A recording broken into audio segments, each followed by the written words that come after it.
Detrás de cada verso, detrás de cada palabra que está escrita en un libro hay una historia producida por la mente de un escritor. Algunos de ellos plantean enigmas y laberintos que aún no hemos podido comprender. Acompáñenos esta noche en nuestro especial de Más Allá sobre los escritores más extraños de todos los tiempos.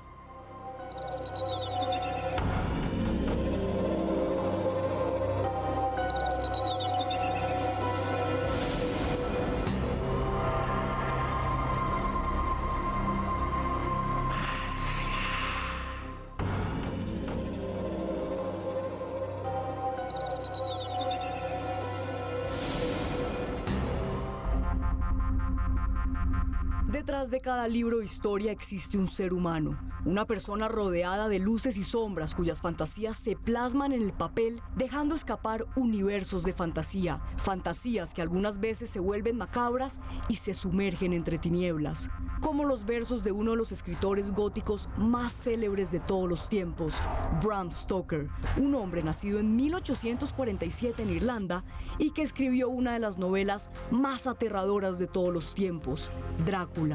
Tristemente, su vida estuvo marcada por la pobreza de la que solo pudo escapar al morir el 20 de abril de 1912, atormentado por fiebres y delirios producidos por la sífilis y otras enfermedades venéreas que le hacían ver alucinaciones en las que oscuras sombras lo torturaban.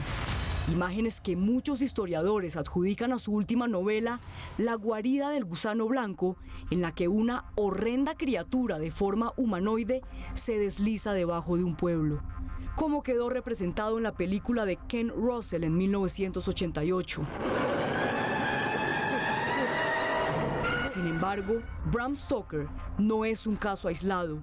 Docenas de escritores están rodeados por un manto de misterio y locura, como Arthur Rimbaud, quien a los 19 años abandonó la literatura y se convirtió en traficante de armas, dejando atrás algunos de los poemas más bellos jamás redactados.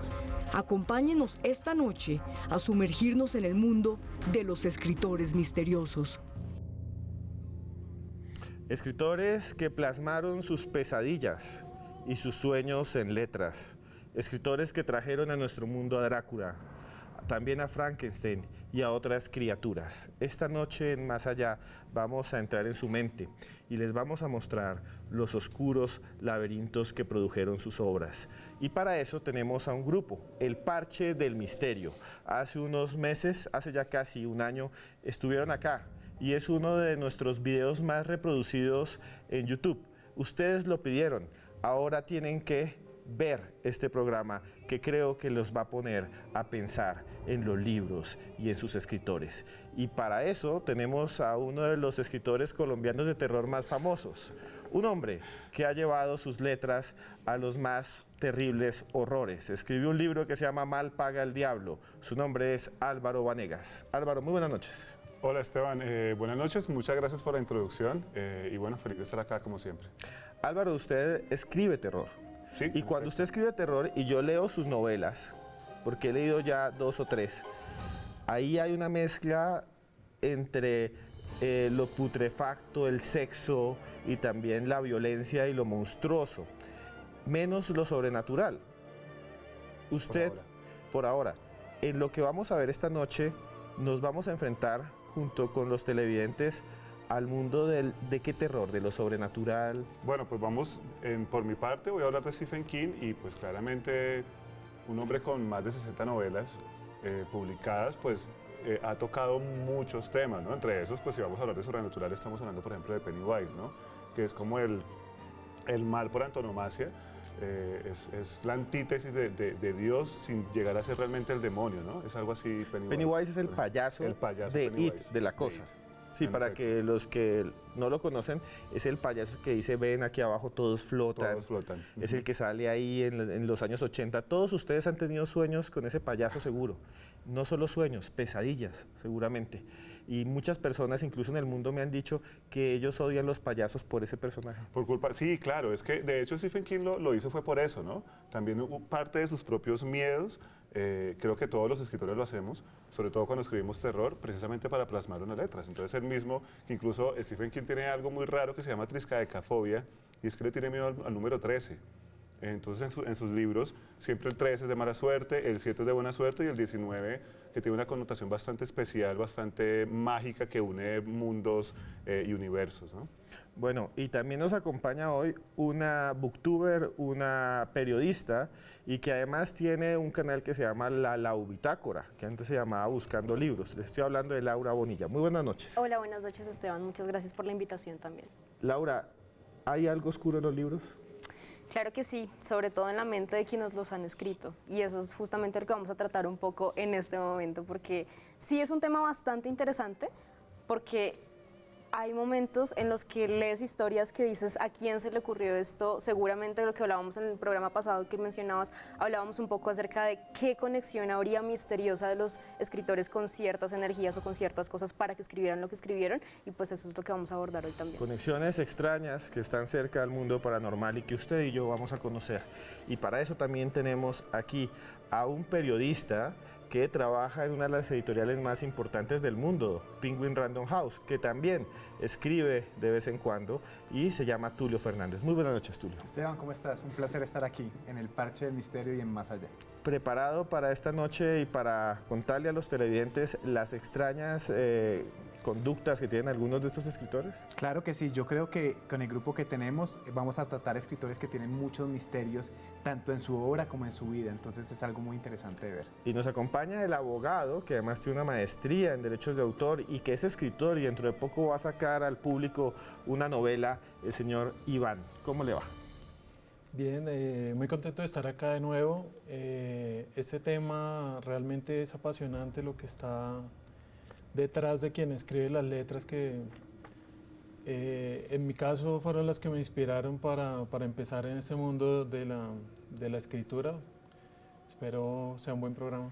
Bien, señor Iván Sánchez. Y ahora, antes de que iniciemos, usted tiene que poner atención a la siguiente nota, porque va a descubrir que quien escribió Frankenstein fue una mujer y va a descubrir qué extraños acontecimientos rodearon la elaboración de este libro que para muchos desencadenó acontecimientos malditos. Mary Shelley, narradora, dramaturga, ensayista, filósofa y biógrafa británica, ha sido reconocida sobre todo por ser la autora de la novela gótica Frankenstein o El moderno Prometeo, publicada en el año 1818, cuando Shelley tenía 21 años. Frankenstein es sin lugar a duda la novela que ha convertido a esta escritora inglesa en una de las figuras indiscutibles de la literatura universal de todos los tiempos, tanto así que ha sido considerado el primer gran texto de la ciencia ficción de la historia. El origen de Frankenstein se remite a una reunión veraniega en la que la autora, su pareja, George Gordon Byron, John William Polidori y Claire Claremont pasaron encerrados por culpa del clima en una mansión cerca de Ginebra. Allí propusieron que cada uno creara una historia de terror a modo de concurso, tras lo cual Mary Shelley logró imaginar la historia que aún en nuestros tiempos trasciende en materia literaria. La vida y obra de esta escritora está rodeada de misterio y fascinación. Muchos aseguran que ella se basó en la historia real del alquimista Conrad Dippel para escribir Frankenstein. Dippel fue famoso por crear un aceite que supuestamente permitiría a las personas vivir más de los 100 años. La vida de Shelley estuvo asociada a los cementerios. Vivió su infancia en los tiempos de los ladrones de tumbas que trabajaban clandestinamente para proveer de cuerpos a médicos y anatomistas. Curiosamente, cuando murió su esposo y antes de ser incinerado, Mary Shelley pidió que le fuera extraído el corazón, órgano que ella guardó por el resto de su vida, aparentemente en uno de los cajones del escritorio en el que trabajaba. Mary murió en 1851 de un tumor cerebral. Su corazón y el de su esposo reposan en la misma tumba en Bournemouth, Inglaterra.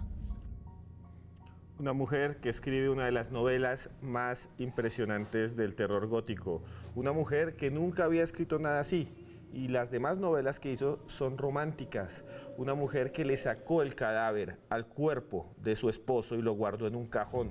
Y que también se dice estaba cerca a saqueadores de cadáveres. ¿Esa era Mary Shelley?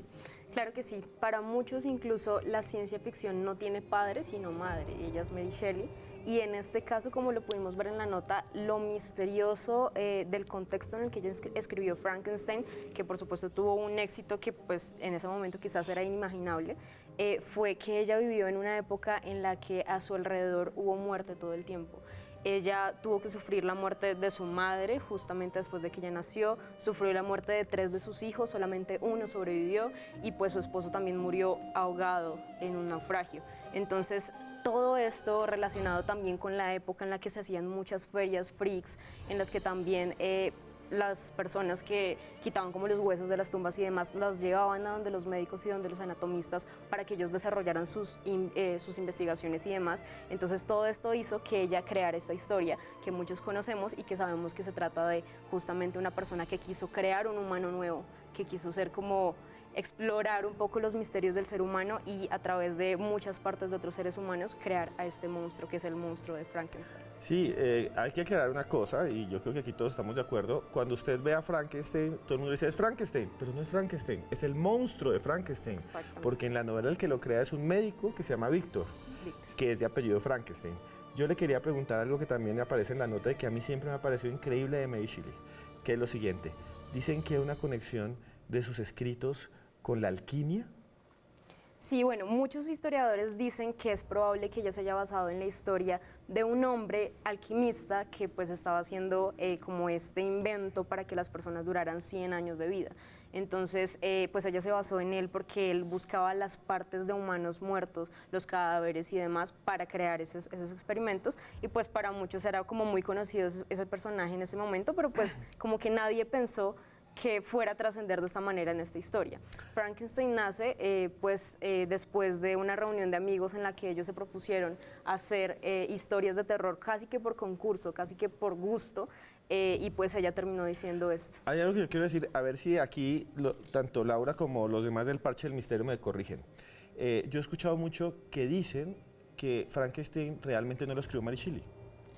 Hay una teoría que dice que lo escribió Percy Shelley, que es el esposo, y se lo dio a ella para que ella lo tenía. Es una teoría que ha sido desvirtuada, hay como controversia ahí. Y también quería aportar algo, y es que Frankenstein también tiene un segundo título que es el moderno Prometeo. Prometeo fue esta criatura que se robó el fuego de los dioses y se lo dio a los seres humanos. Entonces también habla de este concepto de la criatura, del monstruo, del dador de vida que viene siendo Víctor Frankenstein hacia su criatura. Yo creo que, como dicen lo de ciencia ficción, también me interrumpen los que quieran y participar acá. Y ustedes también con el numeral de esta noche, escriban lo que quieran, ya los vamos a leer. Hay una cosa muy interesante, que aquí el terror no es sobrenatural, está creado por los seres humanos. Es un científico, en el fondo es el científico loco que revive un cuerpo cocido, porque Frankenstein es verde, porque está picho y lo han cocido muchos cadáveres, y viene y pide amor. Esa es la historia, ¿no? Lo que pasa es que yo sí creo que el terror, lo que realmente asusta, finalmente termina siendo el ser humano como tal, ¿no? Más allá del monstruo en este caso, que finalmente además es una víctima de las circunstancias y es lo que está buscando efectivamente es aceptación y amor, ¿no?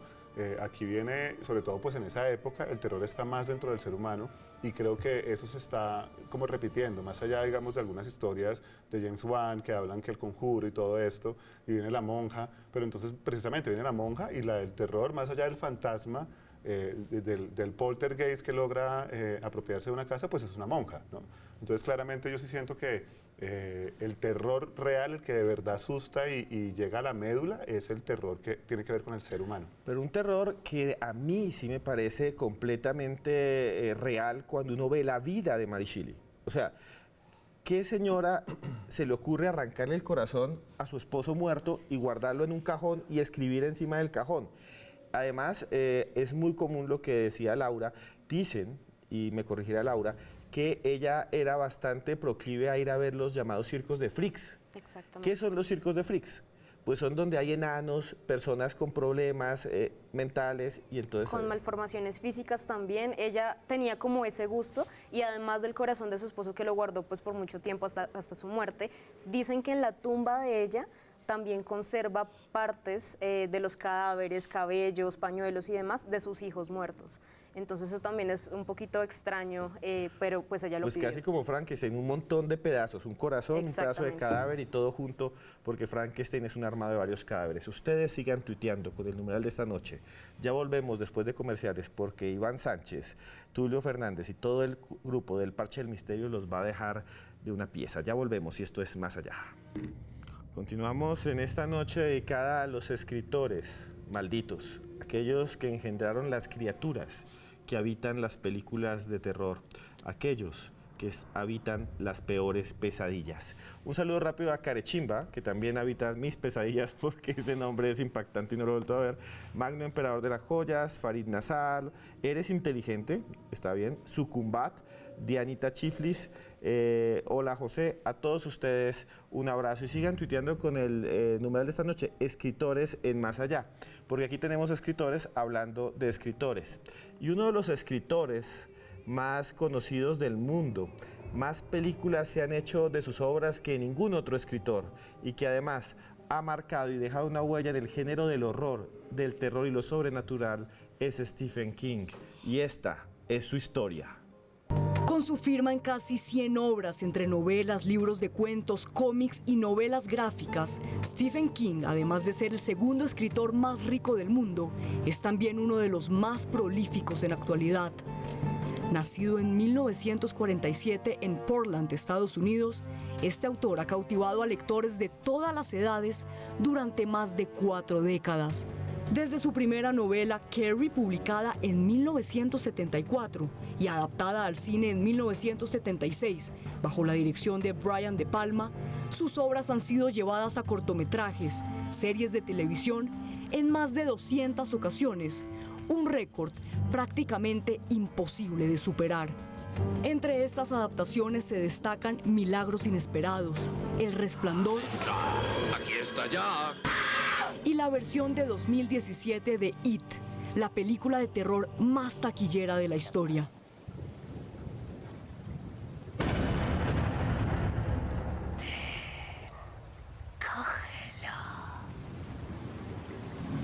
Sus historias, enmarcadas con contextos reales y plagadas de seres macabros como perros rabiosos, niñas que lanzan fuego por los ojos, vampiros milenarios, hombres lobo y payasos asesinos, se caracterizan por la impecable construcción de sus personajes, cuyas motivaciones y miedos logran que aquellos que se arriesgan a sumergirse en sus escritos se identifiquen con facilidad.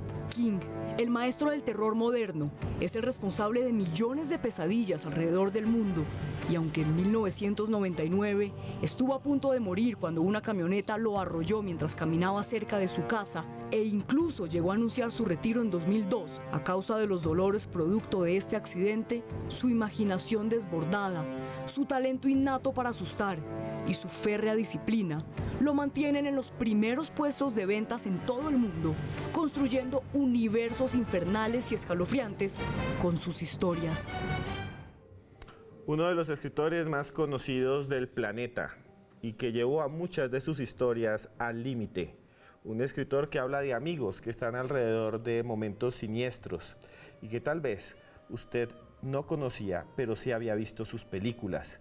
Pero que también, y esto es lo que le quiero preguntar al maestro Álvaro Vanegas, pero que también tiene una historia de vida realmente tormentosa en sus inicios. Drogado, lleno de drogas, consumiendo una gran cantidad de sustancias desconocidas y además de eso después atropellado y lleno de dolores sin poder ni siquiera mover un dedo.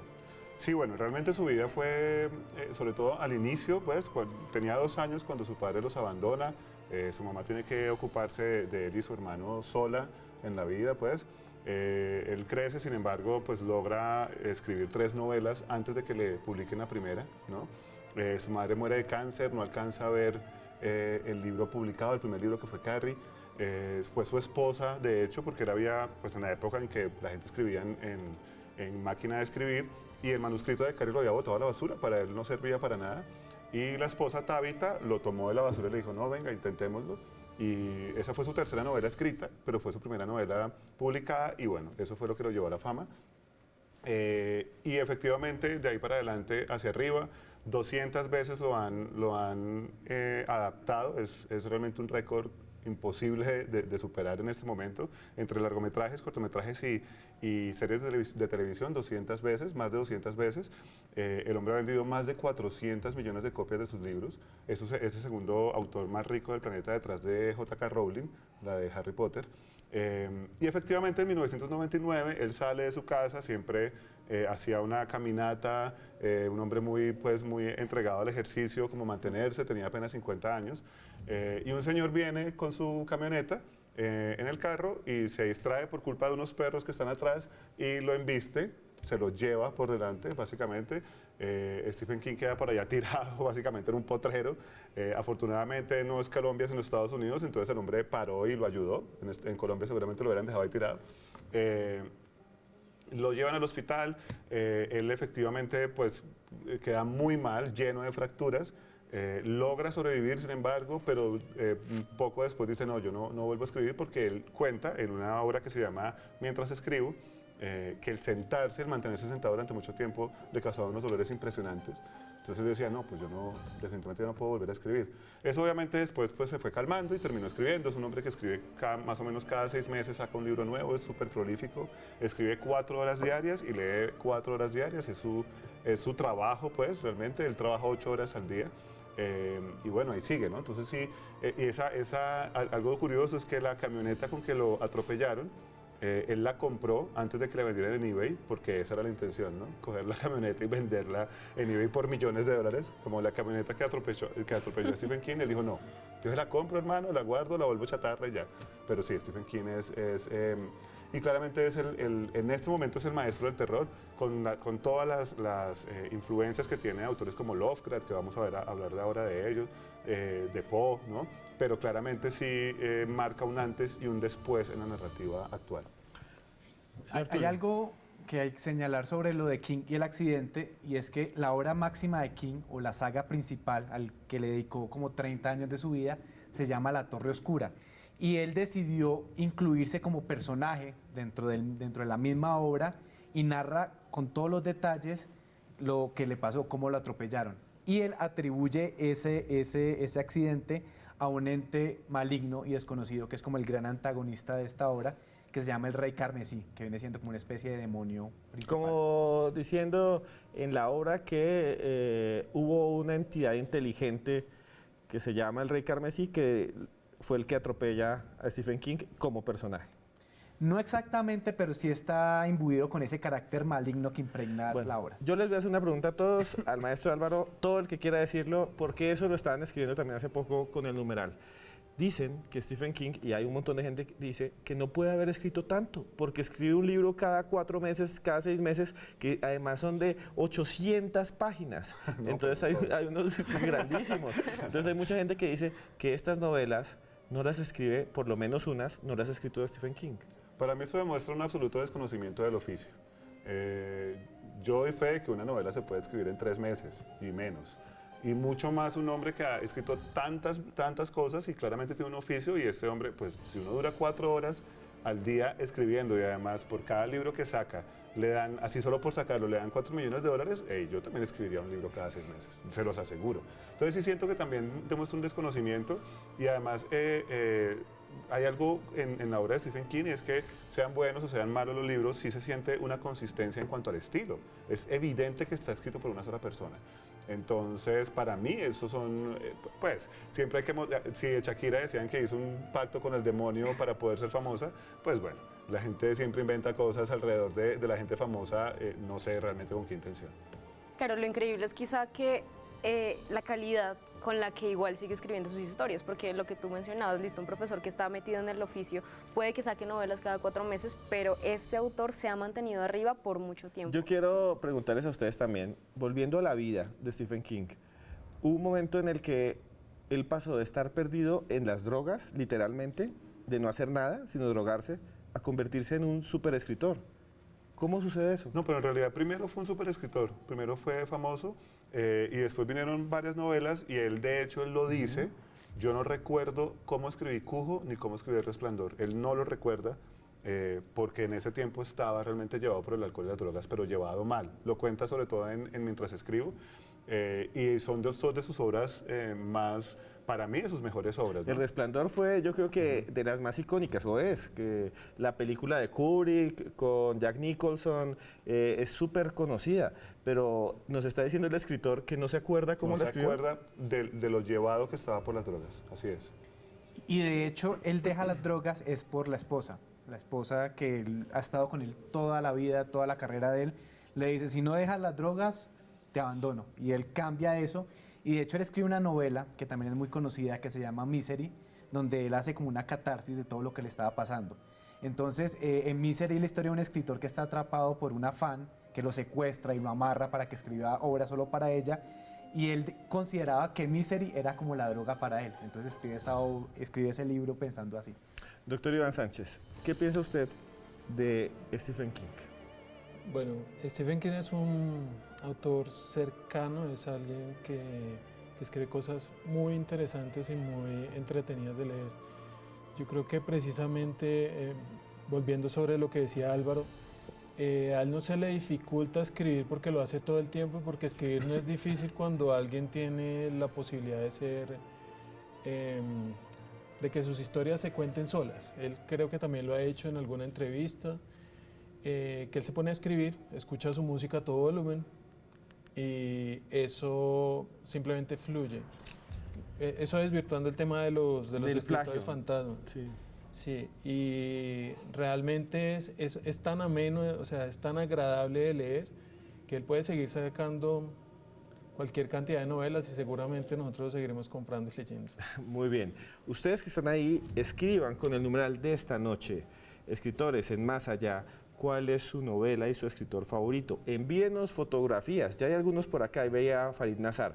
Envíenos fotografías de los libros que más les gustan y no se vayan, porque dentro de poco nos enfrentaremos a la oscuridad de Edgar Allan Poe, y esto es Más Allá. Continuamos en Más Allá, en esta noche dedicada a los escritores perturbados y también a los escritores que crearon las obras del terror y de lo paranormal. Yo tengo un libro que dentro de más o menos 15 días va a salir. Espero que les guste, se llama Expedientes X Colombia. Ahí les voy a contar con lujo de detalles casos que nadie ha sacado a la luz pública en el país, la conexión entre los nazis y el asesinato de Gaitán. También archivos desclasificados de la CIA que cuentan que aquí, en este país, se avistaron ovnis arriba de un batallón y de un lugar de la Armada colombiana y quedaron registrados y se guardaron en secreto, durante más de 60 años. Expedientes X Colombia, en cualquier librería del país. Pueden seguirme como @cruzescribiente en Twitter y @cruzescribiente en Instagram para que vean mis fotografías. Sin embargo, antes de seguir hablando de otros libros, quiero que conozcan un autor que cambió la historia de la literatura, alguien cuya vida todavía está sumergida en el misterio. Su nombre fue Edgar Allan Poe y esta fue su historia.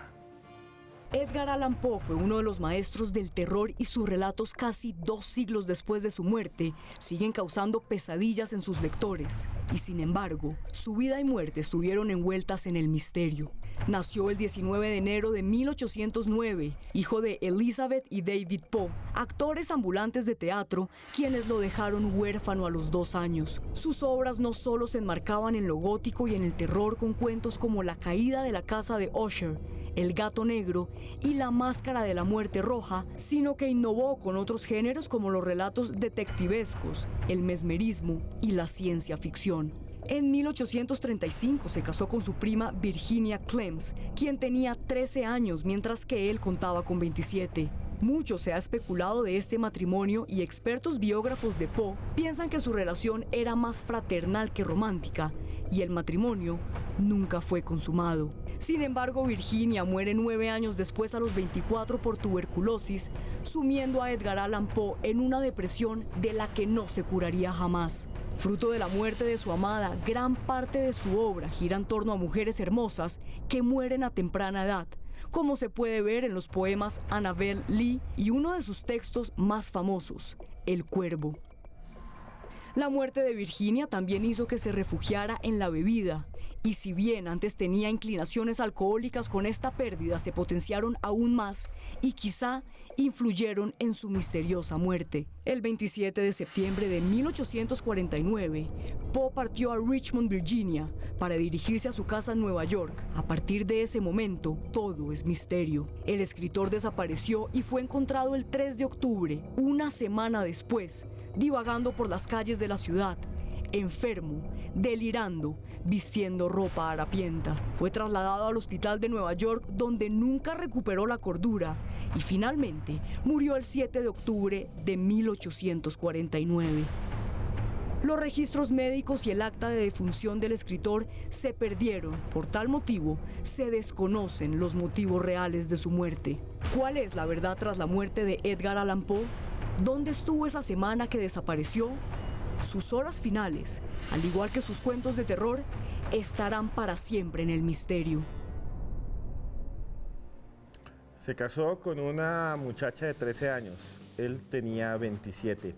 Escribió obras que para su tiempo eran demasiado oscuras. El cadáver, por ejemplo, de una persona que es enterrada y que está viva y que intenta salir. El cuento se llama El entierro prematuro. Y también le pasó algo que nadie ha podido explicar. No sabemos qué pasó en los últimos días, incluso horas antes de morir. Y el misterio se agrava porque las circunstancias son aún más extrañas. ¿Verdad, Tulio Fernández? Así es, Esteban.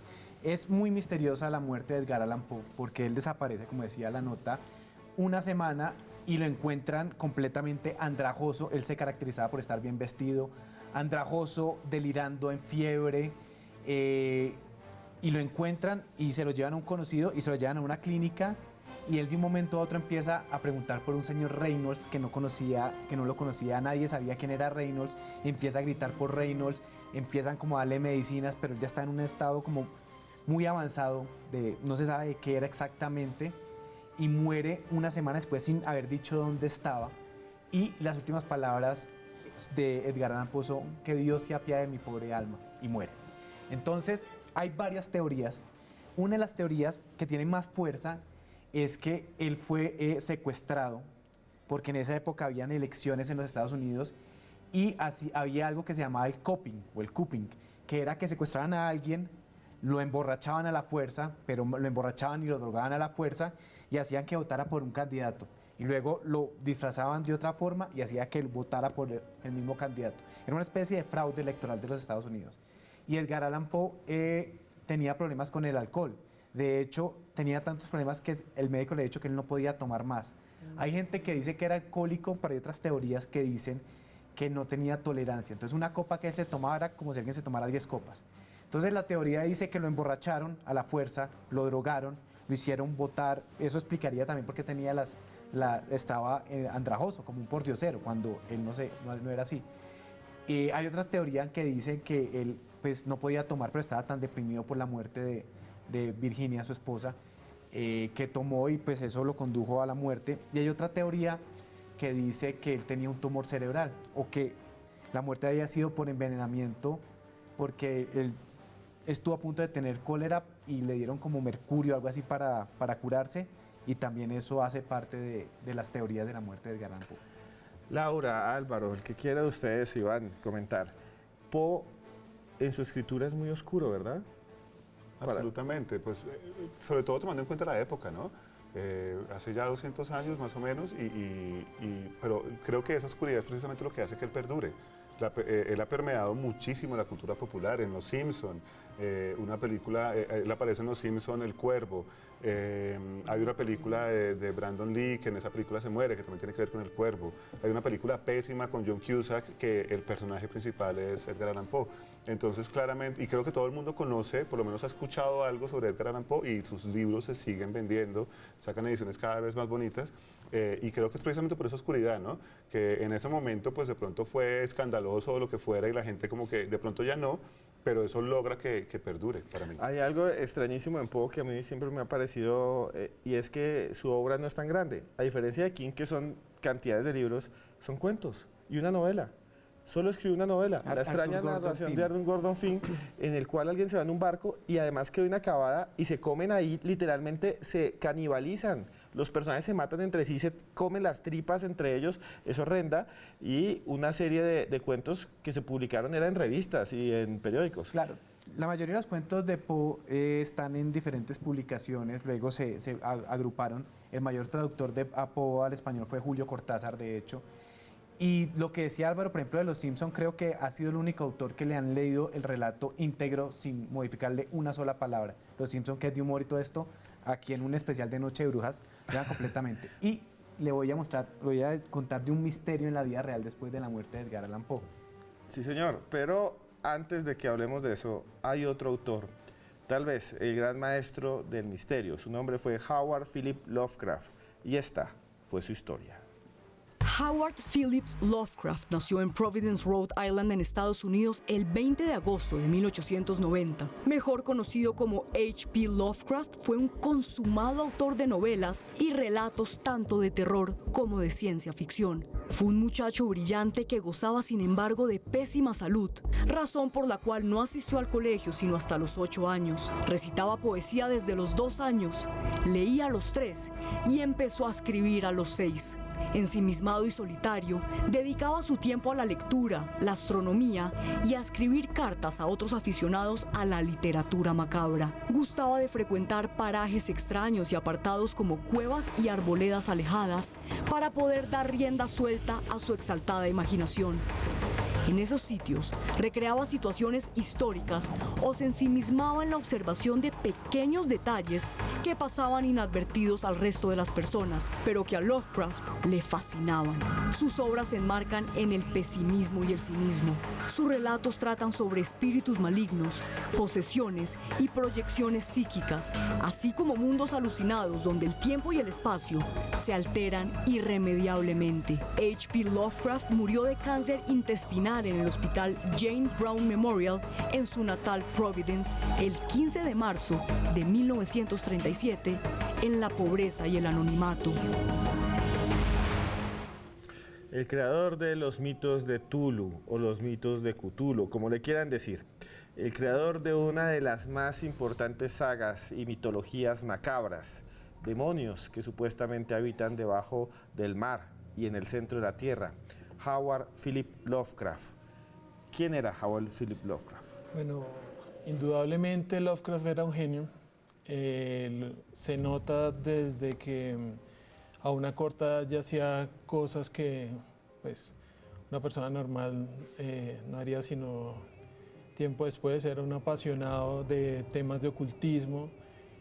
Quien lo crió fue su abuelo y él le enseñó no solamente astronomía, sino cosas de la mitología árabe, leyendas antiguas. Él creció literalmente obsesionado con estos temas y empezó a plasmarlos en sus relatos y demás, y a escalarlo con las preocupaciones de una persona estudiada y consciente del universo en ese momento, como era el terror por lo desconocido y lo que aparejaba la ciencia en su momento. O sea, él es el que mete en sus relatos cosas que ya tienen que ver con qué pasa si la ciencia se desvía, el paradigma del científico loco, el terror que va también del producto del ser humano, a la par que se obsesionó también con el tema de lo que estaba más allá. Él es el padre, por eso, del terror cósmico. No es solamente este cuento de las leyendas sobre los dioses que están esperando ahí para comerse al mundo, sino que él también pensó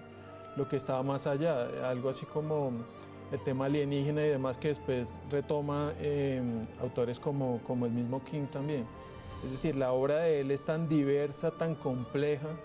O sea, cuando explora los temas oníricos, lo que piensa la gente, lo que está precisamente más allá del muro del sueño, es realmente algo. Precisamente por eso tiene una fanaticada tan grande y hay cosas tan misteriosas como lo que ya vimos alguna vez del Iván, Necronomicon. Aquí me está escribiendo Lovecraft y el Necronomicon, un montón de gente. Están preguntando qué es el Necronomicon. Por acá está Magno Emperador de las Joyas, por acá está Luchita 2, están todos escribiendo eso. Y lo otro que están preguntando sobre Lovecraft, aparte del Necronomicon, es qué es lo que le pasó a él o por qué él vivía solo y aislado. Pues es que tenía problemas familiares definitivamente, su madre lo quería refugiar del mundo, incluso algunas personas consideran que era que la madre tenía tantos problemas que quería tener una hija y lo trataba como si fuera una dama, pero en lo que coinciden los biógrafos es en decir simplemente es una madre sobreprotectora y una educación que siempre lo tuvo él totalmente aislado del resto de las personas. Además, una persona tan inteligente que, sin embargo, no podía explorar más allá que lo que él mismo pensara, por eso le gustaban los parajes extraños. Eso es lo que voy a preguntar, y a todos acá, hay una cosa muy interesante. En la vida de Lovecraft, él se iba a caminar solo, y se metía en cuevas y salía después de un día, 2 días, y nadie decía, bueno, ¿dónde está este señor? O sea, era una persona muy extraña, se alcanzó a casar, duró muy poco tiempo casado y la mujer lo dejó. No fue que la mujer lo dejara, básicamente él decía, no es de mi interés sentir algo por otra persona, es como no tengo interés sí, la quiero, pero yo no soy capaz de sentir amor. Dicen que nunca tuvieron sexo, por ejemplo. Exacto, él estaba era totalmente asexual y... Ese sí es extraño, asexual, ¿qué tal? Pues para todos los asexuales un saludo grandísimo, pero estamos hablando de un caso rarísimo, ¿no? O sea, una especie de Sheldon. Sí. Bueno, señores, ustedes no se vayan porque volvemos con Más Allá Plus de Joana Arenas y vamos a entrevistar a una escritora colombiana que está de moda aquí en Más Allá. Ya regresamos.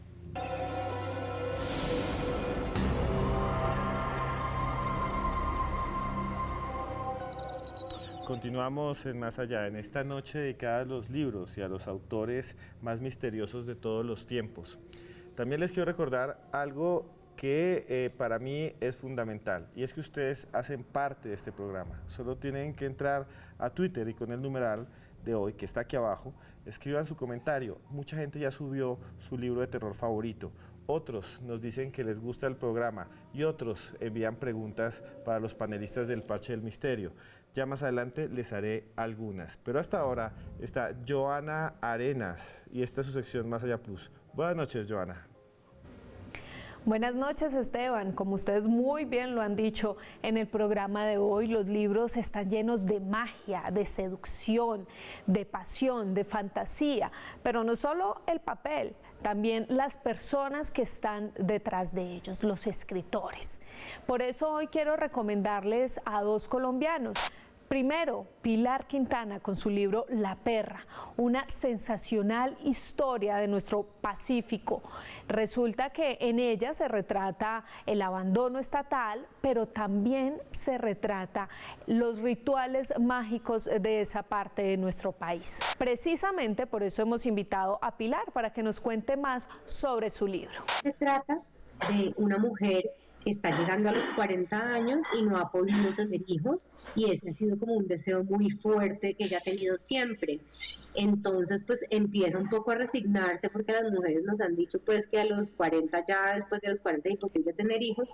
Ella se resigna un poco y decide adoptar una perrita que ha perdido a su mamá para criarla, y entonces así empieza la novela y se trata de la relación de esta mujer con su perro, y en ese contexto muchas veces hay una medicina alternativa, que es la medicina tradicional indígena y la medicina tradicional negra, que es la que funciona para muchos de los nativos del Pacífico. Yo quisiera invitar a las personas que nos están viendo que lean La Perra, que es una historia muy sencilla. Es una historia que, si ustedes nunca han estado en el Pacífico colombiano, van a conocer el Pacífico y van a sentir en la piel cómo se siente estar en el Pacífico colombiano. A mí me fascinó esta historia, es una historia muy cruel, pero al mismo tiempo está llena de magia y de realidad.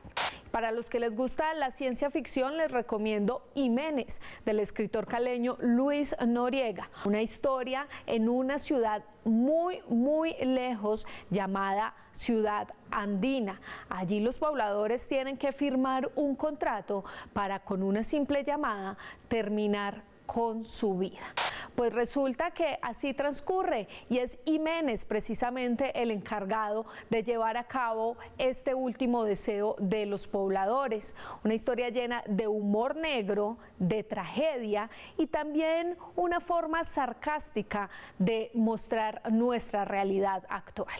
¿Ustedes qué opinan? Se los recomiendo, pero ustedes también recomiéndenos libros a través de nuestro numeral de hoy, Escritores en Más Allá. Quedo pendiente a todos los que nos envíen y espero que les gusten nuestras recomendaciones de hoy. Ustedes sigan Esteban en Estudio y nosotros nos vemos en 8 días con otro Más Allá Plus. Muchas gracias, Joana. Gracias por estar ahí. Y también a John Cáceres de Penguin Random House, que fue el que nos dio los ejemplares de estos 2 libros, recomendadísimos. Jiménez y La Perra. Y también les recomiendo uno que se llama Contacto, de Carl Sagan, que está genial y lo estaba empezando a leer y habla mucho de los temas que a usted y a mí me gustan. Esos temas que tienen que ver con lo desconocido, con las fronteras de la ciencia y lo que puede haber más allá en el espacio. Pero aquí don Tulio Fernández nos había quedado de contar algo que tenía que ver con Edgar Allan Poe. Un pequeño misterio de Edgar Allan Poe, y es que Edgar Allan Poe muere y a mediados de 1930 se empezó a ver una figura durante la noche del natalicio de él, cuando él nacía, creo que es el 19 de enero, llegaba un hombre enfundado en una ropa negra, con un sombrero como el que tiene usted parecido, un pañuelo. Llegaba con una botella de coñac empezada y 3 rosas a la tumba de Edgar Allan Poe. Se tomaba una copa a la salud de él y se iba. ¿Y nadie sabe quién es? Y nadie sabía quién era. Eso fue en 1930. Todos los años iba. Hasta que se filtró el secreto y la gente empezó a ver. Y en 1999 llegó un mensaje, paso la antorcha, dejó una nota del señor. Entonces se supone que el hijo empezó a seguir el mismo legado de él. Siempre llegaba, pero la gente empezó como a decir, ¿quién es esta persona? ¿Por qué quién es la identidad de esta persona? Entonces empezaron y en el 2009 todo el mundo estaba esperando afuera de la tumba y llegó la misma figura y la gente traspasó la verja y dispuesto a ver quién era la identidad, los guardias lograron frenar a la gente, el hombre salió huyendo y nunca más volvió. Desde el 2010 no volvió por miedo a que lo descubrieran. O sea, no tenemos ni idea quién es. No sabemos quién es, pero le brindaba un homenaje a Yo había visto algo, Tulio, de especulación sobre eso y decían que es probable que sean descendientes que no habían sido reconocidos de Edgar Allan Poe. Que él, como no se sabe bien, que haya tenido hijos con mujeres por allí y que este sería uno de sus descendientes. Eso es lo que yo leí alguna vez. Pero yo le quiero preguntar aquí a Laura, cuando Mary Shelley escribió Frankenstein, ¿había otro escritor cerca que se llamaba John William Polidori? Sí, claro. En la reunión en la que decimos que nació la idea de Frankenstein, Polidori escribió una historia que se llamaba algo así como El vampiro. Y dicen que Bram Stoker se basó en esta historia del vampiro que se había escrito como a manera informal por parte de Polidori y pues hizo el Drácula, esta historia como tan famosa después de vampiros y que también tenía como su parte siniestra. Y bueno, aquí terminamos, pero antes de eso, maestro Vanegas, ¿cómo lo consiguen a usted y cuáles son sus libros? Bien, pues aprovecho el momento para contarles, tengo varias novelas publicadas, casi todas de terror, Mal paga el diablo, Virginia, No todo lo que brilla sangre, Despertares atroces, Virus, que es una historia de zombies. Las consiguen todas en las principales librerías del país y a mí me consiguen como @álvaroescribe en Twitter, Instagram y Facebook. Escríbanle mucho. Y también la señorita sigan su canal de YouTube que se llama... Mi canal se llama La Bitácora y me pueden encontrar en todas las redes sociales como Lau Bitácora. Y aquí el señor Tulio lo buscan como... en Twitter, @TulioFer69.